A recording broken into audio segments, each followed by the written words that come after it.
Welcome back to Les Schwab Tire Center's Outdoor GPS, presented by Fisherman's Marine and Outdoor.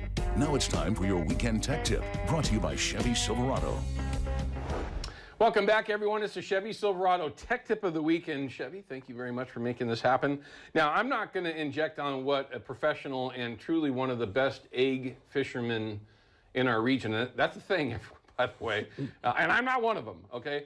But my favorite thing, if anybody were to ever ask me, what should I do with steelhead eggs that I intend on using for steelhead, it's the liquid egg cure and dry it maybe an extra 12 hours than what you might if you're going to try to make a quote-unquote Chinook egg, right?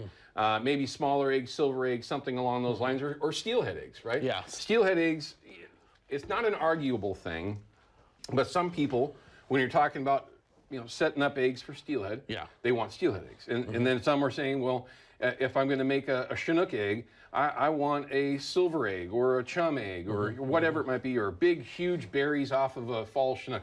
Everybody's kind of got their own opinion, right? For yourself, what is it that you look for to make that steelhead egg? And then what do you look for to make that Chinook egg? Because there is a difference. Yeah.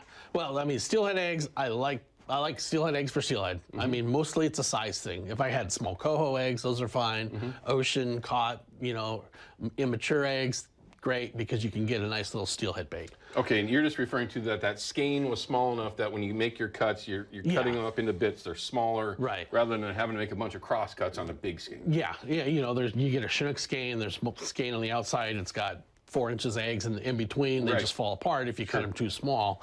So and on the Chinook eggs, depends on the maturity of the fish. If they're really big eggs, I'll carry them up to use them for bobber fishing or in a place with less current. If it's a little more immature Chinook egg, then I'll do them up for fast water. Okay. Yeah. So some might think, wow, that was fast. Some might go, okay, that faster water, if you're back bouncing for Chinook, that's where you might want that tougher glob of eggs and something that would be smaller. Maybe smaller because they're more compact. Okay. And then something underneath a float, like bobber and egg fishing. Right. For Chinook, maybe even steelhead. You could get away with maybe a softer egg or something that's not going to be as durable as what you would call a back bouncing or fast water egg. Exactly. Yeah. Okay. So when you're talking about the difference between Chinook and steelhead eggs, everyone, first thing you need to understand is that Dave will make his own cure. Of course, he's going to use some of the pre-made products from ProCure and probably others. I don't know why, but probably others. I mean, I don't hit the river with more than at least a half a dozen different cures in my cooler. Steelhead's different. I mean, I'll do a steelhead egg and that's what we use. But when we're salmon fishing, my cooler's almost the size of this table. And I'll have different flavors. a dozen, and I might have 5 jars of the same cure too, because sometimes one cure or one jar works better than the other. Whatever, if it was the humidity or the, different things. He sneezed in one jar and made that one different. But all the manufacturers out there have a salmon blend, and they'll have a steelhead blend, or this particular one, the Keith Archer's Ultimate Egg Cure, the new one that's out, is supposedly a combo, but we'll talk with Keith about that someday. So there's definitely differences, right?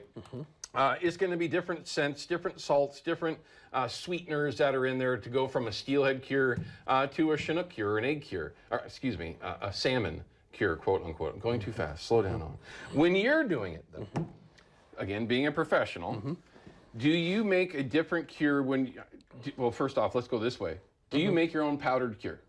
Will you put your own ingredients together to come up with your own David Johnson, nobody else's cure? Yeah, I've multiple. Okay. Multiple. So that being understood, I wanted to make sure that everybody understood that. Plus your commercial ones too.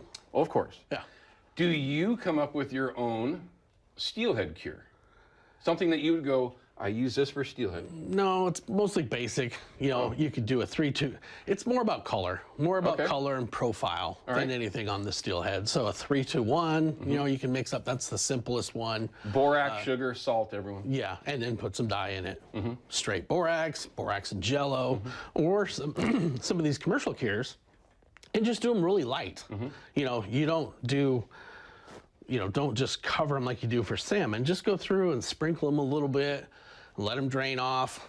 Don't let them sit in the juice, just to get that color in there, and then go ahead and borax them and dry them out. Right, so that they're a little bit tougher. Yes. So typically when we're fishing steelhead, it's going to be more of an aggressive thing, bouncing along the bottom, Yeah. free drifting, whatever it might be. They need to be able to withstand some of the abuse that they're going to get when you're on a day chasing steelhead. So in the end, you would say that there is a difference between steelhead and salmon eggs.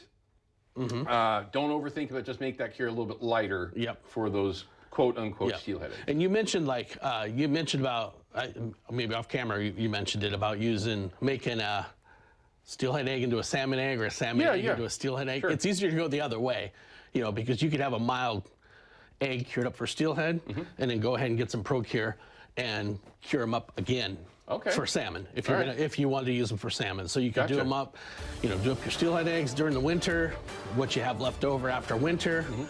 Next spring, you can cure them up again and fish those. Gotcha. Great advice. But it's hard to get those chemicals back out of the eggs. Right, which you can't, really. Yeah, I guess you could. I mean, be a lot of, you can soak them in water, and let them milk out and then bring them in and reborax them or something. But, this is only what a guy would say that's got like 300 jars of eggs in his freezer to play with. All right, we're going to cut to a break. When we come back, we're going to pick up our original conversation. I want to talk about drift fishing, old school, the way that I honestly think a lot of us really still think is true steelhead fishing. We'll be right back. Outdoor GPS is brought to you by Terra Firma Foundation Systems. We keep homes safe, dry, and stable. By Yakima Bait, steeped in tradition, innovation, and fishing success. And by ProCure Bait Sense, ruthlessly effective.